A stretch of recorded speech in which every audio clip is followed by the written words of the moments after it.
எல்லாருக்கும் வணக்கம். Dear students எல்லாருக்கும் வணக்கம். நம்ம டிஎன்பிசி டெட்டு டிஆர்பிக்கு தேவையான மேக்ஸ் ப்ராப்ளம்ஸ் நம்ம பார்த்துட்ருக்கோம். அதில் நம்ம தமிழ்நாடு அரசு வெளியிட்டிருக்க மெட்டீரியல்லேருந்து நம்ம சம்ஸ் பார்த்துட்ருக்கோம். அதில் வந்து பார்த்திங்கன்னா நம்ம ஆல்ரெடி நம்ம 4 வீடியோஸ் வந்து நம்ம போட்டிருந்தோம். Part 1, part 2, part 4. இப்போ அதோட தொடர்ச்சியாக அந்த பர்சன்டேஜ் சதவீதம் அந்த தலைப்பில் ஆல்ரெடி நம்ம 4 வீடியோ போட்டிருந்தோம். இப்போ அதோட 5வது வீடியோ நம்ம பார்க்கலாம். இப்போ வாங்க வீடியோக்குள்ளே போகலாம்.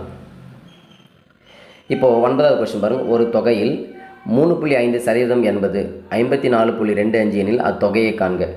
ஒரு தொகை சொல்கிறாங்க. அந்த தொகை வந்து நமக்கு தெரியாத எக்ஸ்ன்னு எடுத்துக்கிறோம். அந்த எக்ஸ்ன்ற தொகையில் நல்லா புரிஞ்சுங்க.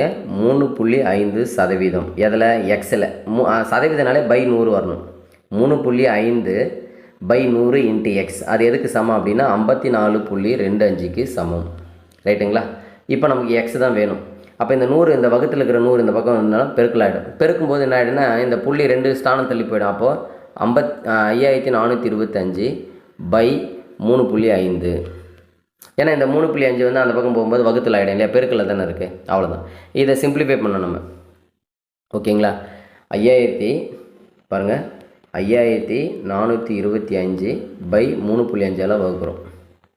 ஓகேங்களா? முதல்ல என்ன பண்ணுங்கள், 10ஆல் பெருக்கி 10ஆல் வகுத்துருங்க. அப்போ 5 4 2 5 0/35 ஆகிடும். அப்புறம் இது 5 பல்ல கேன்சல் பண்ணணும். கேன்சல் பண்ணி எல்லாத்தையும் சிம்பிளிஃபை பண்ணிங்கன்னா உங்களுக்கு ஆன்சர் வந்து 1550 அப்படின்னு வரும். அப்போ அந்த 1550 தான் இந்த அமௌண்ட்டில் தான் 3.5% வந்து 54.25. அடுத்தது வந்து 10வது கொஷின். மொத்த நேரத்தில் 60% என்பது 30 நிமிடங்கள் ஆகும் எனில் மொத்த நேரத்தை கணக்கிடுங்க. எல்லாமே பாருங்கள், மொத்த நேரம் வந்து எக்ஸ்ன்னு எடுத்துக்கும். அதில் 60% நல்லா புரிஞ்சுங்க. 60% ஆஃப் எக்ஸ். ஓகேங்களா? 60x/100 இது எதுக்கு சமம்னா 30 நிமிஷத்துக்கு சமம். அப்போ எக்ஸ்ன்றது எத்தனை நிமிஷம் அப்படின்னு கேட்குறாங்க. அப்படியே குறுக்கு பெருக்கு பண்ணி அப்போ எக்ஸ் ஈக்குவல்ட்டுனா வரும்னா 30 × 100/60. ரைட்டுங்களா? இந்த ஒரு 0 அடிச்சிடலாம். இந்த 6க்கு 30 கிடச்சா 5 5 × 10 வந்து எக்ஸ் ஈக்குவல்ட்டு 50. ஸோ ஆன்சர் வந்து 50 நிமிடங்கள். ஓகேங்களா? அடுத்தது, ஒரு பொருளை விற்றதில் 4% விற்பனை வரி வீதம் ரூபாய் 2 செலுத்தினால் அவர் எந்த விலைக்கு விற்றிருப்பார்? ஓகேங்களா? அதாவது எவ்வளோக்கு விற்றிருப்பார் அது எக்ஸ்ன்னு எடுத்துக்கிறோம். அதில் நல்லா போய் எக்ஸில் 4%. அப்போ 4/100 எதுக்கு சமம்? ஈக்குவல்ட்டு 2. அப்போ இதில் எக்ஸ் ஈக்குவல்ட்டுனா வரும்னா 100 × 2/4. ஏன்னா இந்த 4 வந்து அந்த பக்கம் போனால் வகுத்தில் ஆகிடும். கேன்சல் பண்ணால் 25 25 2 50. அப்போ அந்த பொருளோட விலை வந்து 50. அடுத்தது, மீனு தன்னுடைய சம்பளத்தில் 5% வந்து 2000 பொழுதுபோக்கிற்காக செலவு பண்ணுறாருன்னா அவருடைய சம்பளம் என்ன? நல்லா புரிஞ்சுங்க. சம்பளம் வந்து எக்ஸு. அதில் 5% 5/100 வந்து எதுக்கு சமம்? 2000 தான் அந்த பொழுதுபோக்குக்காக செலவு பண்ணுறது. அப்போ நமக்கு எக்ஸ் தான் வேணும் இல்லையா? 2000 × 100/5. இப்போ இந்த 5க்கும் 100க்கும் அடிச்சிட்டோம்னா 20 வரும். 20 × 2 40,000 ரூபாய். அவருடைய சம்பளம் வந்து 40,000 ரூபாய். அந்த 40,000த்தில் 5% வந்து பொழுதுபோக்கிற்காக செலவு பண்ணுறாரு. அடுத்தது, ஒரு கூடையில் உள்ள மொத்த பழங்களில் 25% அழுகியவை. அழுகிய மாம்பழங்களின் எண்ணிக்கை வந்து 1250 எனில் மொத்த பழங்களின் எண்ணிக்கையை காண்க. நல்லா புரிஞ்சுக்கங்க. 25%. அப்போ 25x/100 இது எதுக்கு சமம் அப்படின்னா 1250க்கு சமம். அதாவது அழுகிய மாம்பழங்கள் வந்து 25% இல்லையா? அப்போ 25/100 × x = 1250. இதில் எக்ஸ் தான் நமக்கு வேணும் இல்லையா? அப்போது 1250/100 × 100/25. அவ்வளோதான். இந்த 25க்கும் இதுக்கு அடிச்சிட்டுன்னு வச்சுங்களேன் 50 வரும். 50 × 100 வந்து அதாவது 5000. மொத்த மாம்பழங்கள் வந்து 5000. என்ன கேட்குறாங்க பாருங்கள், மொத்த மாம்பழங்கள் எண்ணிக்கையே காண்க. அப்போ 5000 இல்லையா? அதுக்கடுத்தது நல்ல மாம்பழங்கள் எண்ணிக்கை. அழுகியது வந்து 1250 இல்லையா? இப்போ 5000லேருந்து 1250 கழிச்சோம்னா 3850 வந்து நல்ல மாம்பழங்கள். அதுக்கடுத்தது, ஒரு பொம்மையின் வந்து குறித்த விலை 1200. கடைக்காரர் 15% தள்ளுபடி விலையில் கொடுத்தார் எனில் பொம்மையின் விற்பனை விலை என்ன? நல்லா புரிஞ்சுங்க. 15% × 1200. 1200ல் 15% எவ்வளோன்னு கணப்படி. இந்த 2 0 அடிச்சிடலாம். அவ்வளோதான். 15 × 12 ஸோ அதை வந்து பெருக்க வேண்டியதான். பெருக்குனிங்கன்னா வந்து பார்த்திங்கன்னா அது தள்ளுபடி விலை கிடச்சிரும். ஓகேங்களா? தள்ளுபடி வந்து எவ்வளோனா 180ன்னு கிடைக்கும். இதுதான் தள்ளுபடி. அதாவது 1200ல் நல்லா புரிஞ்சுங்க, 1200ல் 15% தள்ளுபடி இல்லையா? அப்போ 15% தள்ளுபடி அப்படின்னா 180 ரூபா தள்ளுபடி. அப்போனா எவ்வளோ அப்படின்னு மீதி பொம்மை விற்பனை விலை தானே கேட்குறாங்க. அப்போ 1200ல் 180 கழிச்சிடுங்க. அப்போ 1020.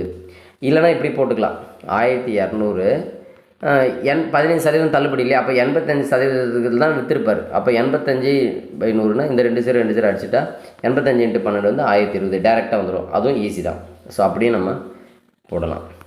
அடுத்து பாருங்கள், ஒரு உலோக கலவையில் 30% தாமிரம் இருக்குது, 40% துத்தநாகம் ஜிங்க் இருக்குது, மீதி நிக்கல் இருக்குது. சரிங்களா? 20 கிலோகிராம் உள்ள இந்த உலோக கலவையில் நிக்கலின் அளவு எவ்வளோ அப்படின்னு கேட்குறாங்க. நல்லா புரிஞ்சுங்க.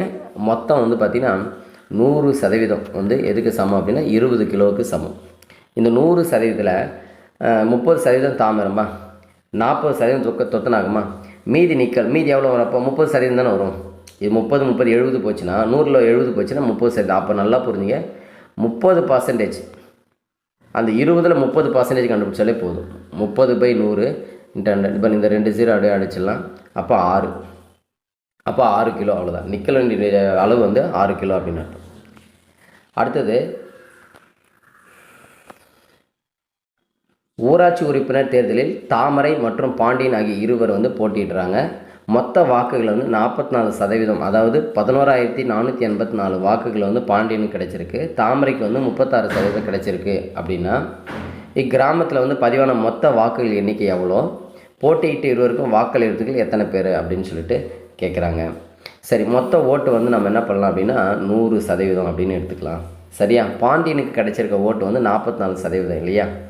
இப்போ 44%. அப்போது 100% எவ்வளோ? அப்போ எவ்வளோ இல்லை 44 எவ்வளோன்னு தெரியல. அப்போது எக்ஸில் 44% எதுக்கு சமம் அப்படின்னா 11,484. இதில் எக்ஸோட மதிப்பை கண்டுபிடிச்சிட்டா மொத்தம் கிடச்சிடும். அப்போ எக்ஸ் ஈக்குவல் என்ன வரும்னா 11,484 × 100 இல்லையா? × 100 /44. சரிங்களா? அதாவது எக்ஸ் ஈக்குவல் டு 11,484 × 100/44. ஸோ இதை கேன்சல் பண்ணிவிட்டு உங்களுக்கு சிம்பிளை பண்ணிங்கன்னா உங்களுக்கு எக்ஸ் ஈக்குவல் என்ன வரும்னா 26,100. மொத்த வாக்குகள் வந்து இதாம்மா. மொத்த வாக்குகள் வந்து 26,100 வாக்குகள் வந்து மொத்தம் வந்து வாக்குகள். அதில் தாமரை பெற்றது எவ்வளோன்னா 36%. யாருக்கும் ஓட்டு அளிக்காதவர்கள் வந்து 26%. அதுதான் கேட்குறாங்க இல்லையா? கொஷின் என்ன கேட்குறாங்க பாருங்கள். கிராமத்தில் வந்து பதிவான மொத்த வாக்கள் எண்ணிக்கை கேட்டாங்க. அது போட்டாச்சு 26,100. போட்டியிட்ட இருவருக்கும் வாக்கு அளிக்காதவர்கள் 2 பேருக்குமே வாக்கு அளிக்காதவங்கன்னா அப்படியே பாருங்களேன். 44% பாண்டியனுக்கும் 36% தாமரைக்கும் போனோம். அப்போ 80% வந்து என்ன பண்ணிட்டாங்க, ஓட்டு போட்டிருக்காங்க. மீதி 20% ஓட்டு போடல. அப்போ இந்த 26,100 இருக்குது இல்லையா, அதில் 20% கண்டுபிடிச்சா போதும். அப்போ 20/100. இந்த ஒரு 0 கேன்சல் பண்ணிக்கலாம். இப்போ இதை அப்படியே பெருக்க வேண்டியதான். 5,220 வாக்குகள். 5,220 வாக்குகள் வந்து யாருக்குமே அவங்க ஓட்டு போடலை. அடுத்தது, ஒருவர் வந்து தம் வருமானத்தில் வந்து 40% உணவுக்காகவும் 15% உடைக்காகவும் பயன்படுத்துகிறார். 20% வீட்டு வாடகைக்காகவும் செலவிடுறாரு.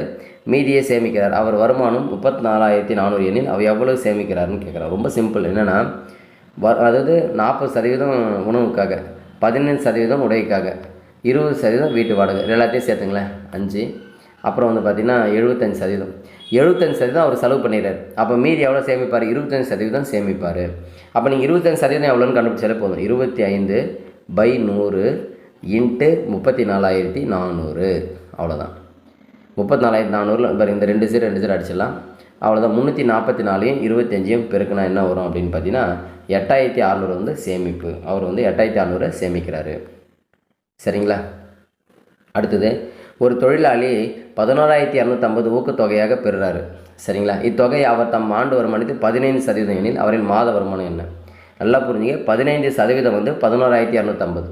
அப்போ நம்ம என்ன பண்ணலாம்னா 15/100 × x = 11,250. அப்போ இதில் எக்ஸ் தான் நீங்கள் கண்டுபிடிக்கணும். ஓகேங்களா? 11,250 இன்ட்டு 100/15. அவ்வளோதான். இதை கேன்சல் பண்ணிங்கன்னா உங்களுக்கு வந்து ஆன்சர் வந்து என்ன கொடுத்துறாங்கன்னா மாத வருமானம் வந்து அதாவது 75,000 வரும் மொத்தம் அமௌண்ட்டு. ஆண்டு வருமானம் அதனை கொடுத்துருக்காங்க பாருங்கள். ஆக்சுவலாக இந்த சம் என்னென்னா அதாவது ஆண்டு வருமானத்தில் 15% இது ஆண்டு வருமானம் தான், சரியா? மாத வருமானம் இல்லை, ஆண்டு வருமானம் தான் இது கொடுத்துருக்காங்க. வருஷத்துக்கு தான் 15% செலவு பண்ணுறாரு. அப்போது அவருடைய வருஷ வருமானம் எவ்வளோ அப்படின்னா 75,000. இப்போ நம்ம போட்டோம் இல்லையா, இந்த பாருங்கள், இந்த 15 இதை சிம்பிளிஃபை பண்ணிங்கன்னா எக்ஸ் கிடச்சிடும். எக்ஸ்ன்றது வந்து ஆக்சுவலாக ஆண்டு வருமானம் வந்து 75,000. ஓகேங்களாம்மா? இதில் 12 மாதம் இல்லையா, மாதம் வந்து பார்த்திங்கன்னா மாத வருமானம் தான் கேட்குறேன். அப்போ இதை 12ஆல் வகுத்தோன்னா 6,250 ரூபா தான் மாத வருமானம் வரும். மாதம் வந்து 6,250 ரூபா ஒரு மாத வருமானம். ஸோ இதோட வந்து கிட்டத்தட்ட நம்ம சதவீதம் சம்மந்தமான அனைத்து கணக்குகளும் நம்ம முடிச்சாச்சு. வேறு ஏதாவது டவுட்ஸ் இருந்தால் உங்கள் கமெண்ட்டில் மென்ஷன் பண்ணுங்கள். மறக்காமல் நம்மளுடைய சேனலை சப்ஸ்கிரைப் பண்ணாமல் இருந்தால் மறக்காமல் நம்மளுடைய சேனலை சப்ஸ்கிரைப் பண்ணுங்கள். தேங்க்யூ.